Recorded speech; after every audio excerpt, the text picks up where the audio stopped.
वेद बातमीचा, लढा सत्याचा, निर्भीड पत्रकारितेचा, राजकारणातील महत्त्वाच्या बातम्यांच्या अपडेटसाठी आजच आपल्या YouTube.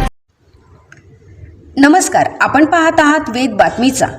राहता तालुक्यातील लोणी खुर्द येथे चोरट्यांनी पुन्हा एकदा धुमाकूळ घातला आहे. आशीर्वाद नगर परिसरातील एकाच रात्री तब्बल 3 दुकाने फोडून रोख रकमेवर डल्ला मारण्यात आला.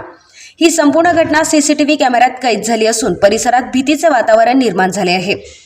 पाहूया हा विशेष रिपोर्ट. राहता तालुक्यातील लोणी खुर्द येथील आशीर्वाद नगर परिसरात मध्यरात्री चोरट्यांनी 3 दुकानांचे शटर तोडून चोरी केली. ही घटना रात्री सुमारे 1:30 वाजण्याच्या सुमारास घडल्याची प्राथमिक माहिती आहे. चोरट्यांनी Indian poultry farm, Bharat agro आणि साई माऊली किराणा या 3 दुकानांचे शटर उचकटत आत प्रवेश केला आणि दुकानातील रोख रक्कम लंपास केली.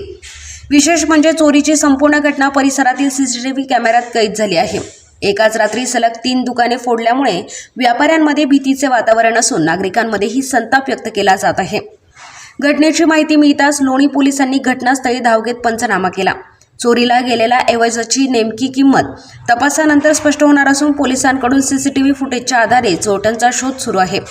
एकाच रात्री 3 दुकाने फोडल्याने लोणी खुर्द परिसरातील कायदा सुव्यवस्थेचा प्रश्न पुन्हा ऐरणीवर आला आहे. सीसीटीव्हीमध्ये कैद झालेल्या चोरट्यांचा लवकरात लवकर माग काढण्याचे आवाहन आता लोणी पोलिसांसमोर आहे. सोमनाथ डोळे, वेद बातमीचा, संगमनेर.